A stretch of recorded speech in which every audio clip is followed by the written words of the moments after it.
మీకు అందరికీ ఇక పునరుద్ధానపు దినపు శుభాకాంక్షలు తెలియజేస్తూ ఉన్నాము. ఈనాటి మన ధ్యానాంశము, వీరికంటే నీవు నన్ను ఎక్కువగా ప్రేమిస్తున్నావా. మూల వాక్యము యోహాను సువార్త 21వ అధ్యాయము 15వ వచనం చదువుతున్నాం. వారు భోజనము చేసిన తరువాత యేసు సీమోను పేతురును చూచి, యోహాను కుమారుడు అయిన సీమోను, వీరికంటే నీవు నన్ను ఎక్కువగా ప్రేమించుచున్నావా అని అడుగా, అతడు, అవును ప్రభువా, నేను నిన్ను ప్రేమించుచున్నానని నీవే ఎరుగుదువని ఆయనతో చెప్పెను.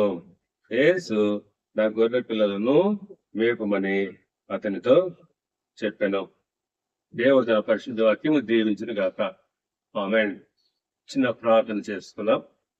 మమ్మల్ని మిక్కిలిగా ప్రేమించిన మా ప్రియ పరలోకపు తండ్రి, మీకు వందనాలు చెల్లిస్తూ చదవబడినటువంటి లేఖన సత్యాన్ని మేము వివరించుకుంటూ ఉండగా మాకు కావలసినటువంటి ఆత్మీయ జ్ఞానము, శరీర బలము దయచేయమని, వినగలిగే చెవి, గ్రహించుకునే మనస్సు మాకందరికీ అనుగ్రహించమని యేసు క్రీస్తు నామములో ప్రార్థిస్తున్నాను తండ్రి.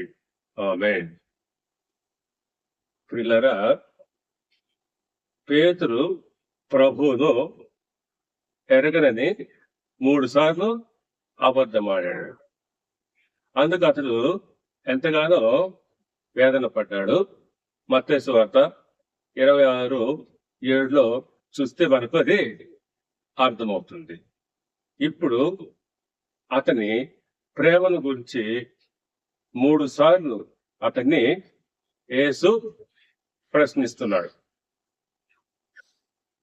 తనకు యేసు ఎవరో తెలియదని చెప్పిన పేతురుకు ఆ విషయము ఇప్పుడు గుర్తు వచ్చి ఉండవచ్చు. తన బలహీనతలు, అజ్ఞానం, పాపాన్ని అతడు గుర్తు చేసుకుంటే మంచిదే. సాతాను పేతుర్ని జల్లించింది. చూడండి, లూకా సువార్త 22వ అధ్యాయము 31వ వచనం ప్రకారంగా,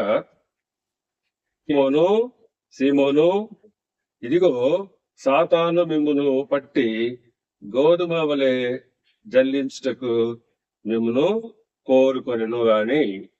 అవును, ఇక్కడ పేతురును సాతాను ఇక్కడ ఎక్కువగా అతన్ని శోధించింది. అందుకనే ప్రభు ఇక్కడ పేతురు విషయంలో ఆయన ప్రత్యేకంగా చూసుకుంటున్నాడు. పేతురుతో ప్రభు ఇలా మాట్లాడడంలో మనం ఒక సత్యాన్ని ఇక్కడ జ్ఞాపకం చేసుకోవచ్చు. ప్రత్యేకంగా ప్రభు పేతురు యొక్క దుఃఖాన్ని ప్రభు తిరిగి మేల్కొల్పి ఆయన అతన్ని బాధ పెట్టడం దేవుని ప్రభు యొక్క ఉద్దేశం కాదు. ఆయన ముఖ్య ఉద్దేశం ఏంటంటే పేతురును బలపరిచి తిరిగి మరలా ఆయనకు ఆ పనిని అప్పగించడమే ప్రభు యొక్క ప్రధాన ఉద్దేశం అవుతుంది. ఎందుకంటే పేతురులో ఉన్నటువంటి ఆ బలహీనతలు ప్రభు ఎరిగి ఉన్నాడు. అందును బట్టి ప్రభు పేతురుని 3 సార్లు వీరికంటే నీవు నన్ను ఎక్కువగా ప్రేమిస్తున్నావని మొదటిసారి అంటాడు. తర్వాత మళ్ళా 16వ వచనంలో సీమోను నన్ను ప్రేమించుచున్నావని 2వసారి అడుగుతాడు. 3వసారి 17వ వచనంలో సీమోను నన్ను ప్రేమించుచున్నావని ఇక్కడ పేతురును పదే అడగడంలో పేతురు యొక్క బలహీన స్థితి ప్రభు ఎరిగి ఉన్నాడు. పేతురును సాతాను ఏ విధంగా జల్లించిందో, అంటే గోధుమలను జల్లించినట్లుగా మిమ్మల్ని జల్లిస్తుంది అని చెప్పాడు. అంటే ఇక్కడ పేతురును ఒక్కరిని మాత్రమే ఉద్దేశించి కాకపోయినప్పటికీ మిగతా శిక్షలకు అది మనకు కూడా ఈ యొక్క సత్యాన్ని మనం వర్తింప చేసుకోవాల్సినటువంటి వారమై ఉంటున్నాము. సరే, ఇప్పుడు మన మూల అంశానికి ధ్యానంలోకి వస్తాము. ఇక్కడ ప్రధానంగా 15వ వచనంలో సీమోను, వీరికంటే నీవు నన్ను ఎక్కువగా ప్రేమించుచున్నావా అంటాడు. ఇదే ఇంగ్లీష్ లో ఈ మాట do you love me more than these అని చెప్పబడి ఉంది. ఈ మాటను బట్టి ఇక్కడ ప్రభు అన్న విషయము మనం అర్థం చేసుకుంటే వీరికంటే అంటున్నాడా లేకపోతే వీటికంటే అంటున్నాడా అనేది అర్థం చేసుకోవడం కొంచెం కష్టమైన విషయం. కాబట్టి వీరికంటే అనే మాటను మనం మూడు విధాలుగా మనం దీన్ని వివరించుకోవచ్చు. మొదటిగా, ఈ శిష్యులు నన్ను ప్రేమించిన దానికంటే నీవు నన్ను ఎక్కువగా ప్రేమిస్తున్నావా అని మొదటి భావం.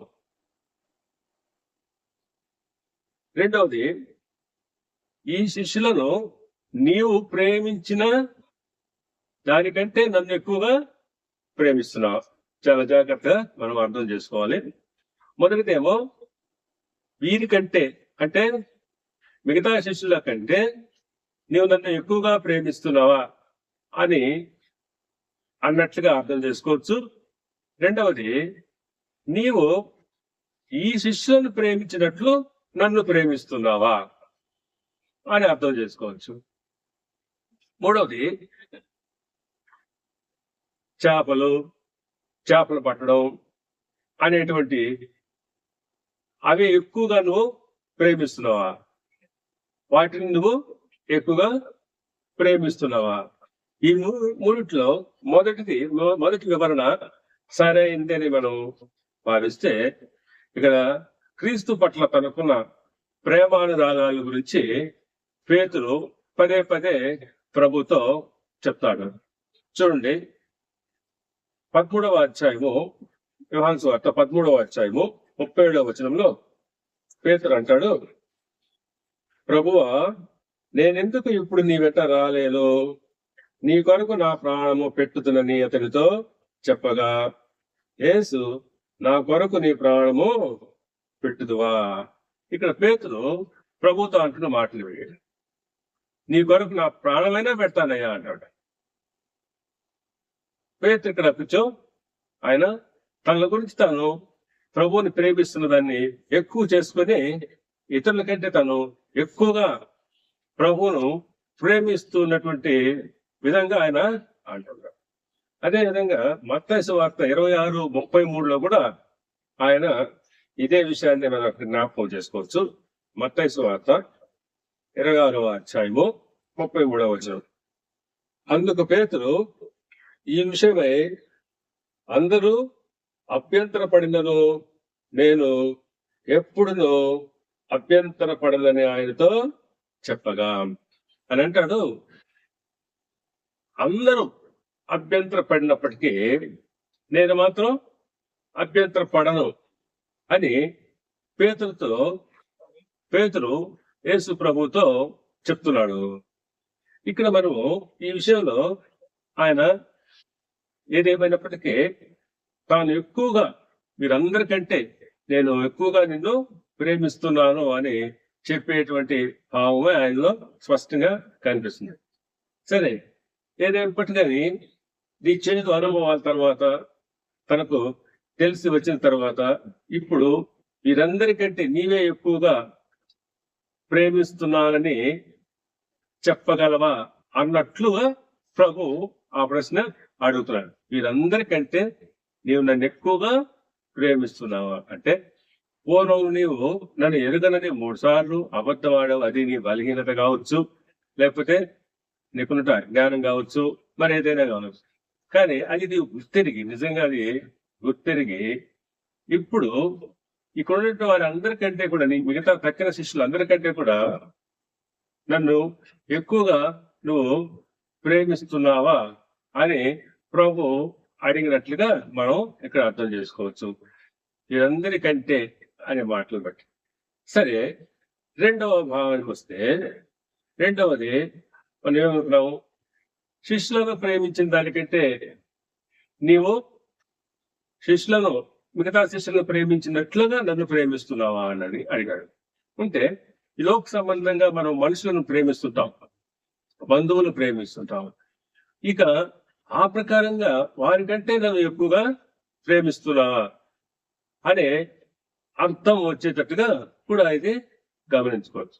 దానికంత ప్రాధాన్యత అయితే లేదు, కానీ మూడవ విషయాన్ని కూడా మనం అర్థం చేసుకుంటే, మూడవ భావం చూస్తే, నీవు ఇదిగో ఈ లోకపరమైనటువంటి ఇదిగో చేపలు పట్టడము, అలాగే నీ వృత్తి, నీ పాత జీవితాన్ని నువ్వు ఎక్కువగా ప్రేమిస్తున్నావా అని అడిగినట్లుగా మనము భావించవచ్చు. ఇక్కడ ఈ మూడు విషయాల్లో ప్రభు ఇక్కడ పేతురుని స్పష్టంగా అడుగుతున్నారు. పేతురు, వీరందరికంటే నీవు నన్ను ఎక్కువగా ప్రేమిస్తున్నావా అంటే, నువ్వు ఇదివరకే చెప్పావు కదా, ఇదిగో నా ప్రాణం పెడతానని చెప్పావు కదా, అందరూ నన్ను అభ్యంతరపడిన నేను అభ్యంతరపడను అని చెప్పావు కదా, కానీ నువ్వు మాట తప్పావు. తానెవరో నాకు తెలియదని 3 సార్లు అబద్ధం చెప్పావు. అయినప్పటికీ వాటన్నిటిని బట్టి నువ్వు పశ్చాత్తాపడి నన్ను నువ్వు వీరందరికంటే, మిగతా శిష్యులందరికంటే నన్ను ఎక్కువగా ప్రేమిస్తున్నావా అని ఆయన అడిగినట్లుగా మనం ఇక్కడ అర్థం చేసుకోవచ్చు. అయితే ఏదేమైనప్పటికీ ప్రభువు ఆయనను, శిష్యులకును ప్రభువుకు మధ్య ఉండాల్సింది ప్రేమ. ఆయనను ప్రేమించుట, ఇది ప్రాముఖ్యమైన విషయం. నీవు నన్ను ప్రేమిస్తున్నావా అనేటువంటి ప్రధానమైనటువంటి అంశముగా మనం ఇక్కడ గమనించవచ్చు. అయితే దేవుని ప్రేమించేటువంటి వాడివే అయితే నువ్వేం చేయాలి అనే విషయాన్ని ఇక్కడ ప్రభు పేతురుకు తెలియజేస్తున్నాడు. యేసు నా గొర్రె పిల్లలను మేపుమని అతనితో చెప్పాను. నా గొర్రె పిల్లలు మేపు. అలాగైతే నీవు నా గొర్రె పిల్లలని మేపు. ఇక్కడ మేపు అంటే అర్థం ఏంటంటే, దేవుని యొక్క వాక్యాన్ని లేకపోతే వాక్కుల్ని కొత్తగా వచ్చేటువంటి విశ్వాసులకు, అంతగా అనుభవం లేనటువంటి వారికి అందించి వారిని పోషించడం అనేటువంటి భావం మనం గమనించవచ్చు. అనగా దేవుని బిడ్డలను దేవుని వాక్యం చేత పోషించడమే మేపడం అనేది అర్థం. నా గొర్రె పిల్లలు, ఇక్కడ పిల్లలు అంటే అర్థం ఏంటంటే వారు నూతన విశ్వాసులు, ఇంకా బలహీన స్థితిలో ఉన్నటువంటి వారు, పాలు తాగు స్థితిలో ఉన్నటువంటి ఆ యొక్క చిన్న విశ్వాసులను మనం వారిని పోషించడం, వారిని బలపరచడము, దృఢపరచడము ఇక్కడ యేసు యొక్క ప్రధాన ఉద్దేశం. కాబట్టి ఆ బాధ్యత పేతురికి ప్రభు అప్పగిస్తాడు. నీవు నన్ను ప్రేమిస్తున్నట్లయితే, తక్కిన వారందరికంటే నన్ను నువ్వు ఎక్కువగా ప్రేమిస్తున్నట్లయితే, ఇదిగో నా గొర్రె పిల్లలను మేపము అని అంటాడు. చూడండి, మనం క్రీస్తుని ప్రేమించే వారమైతే తప్పకుండా ఆయన ప్రజలను కూడా ప్రేమిస్తాం. 1 యోహాను పత్రిక 4వ అధ్యాయము 20వ వచనం, ఎవడైనాను నేను దేవుణ్ణి ప్రేమించుతున్నానని చెప్పి తన సహోదరుని ద్వేషించిన యెడల అతడు అబద్ధీకుడగును. తాను చూచిన తన సహోదరుని ప్రేమింపనివాడు తాను చూడని దేవుణ్ణి ప్రేమింపలేడు.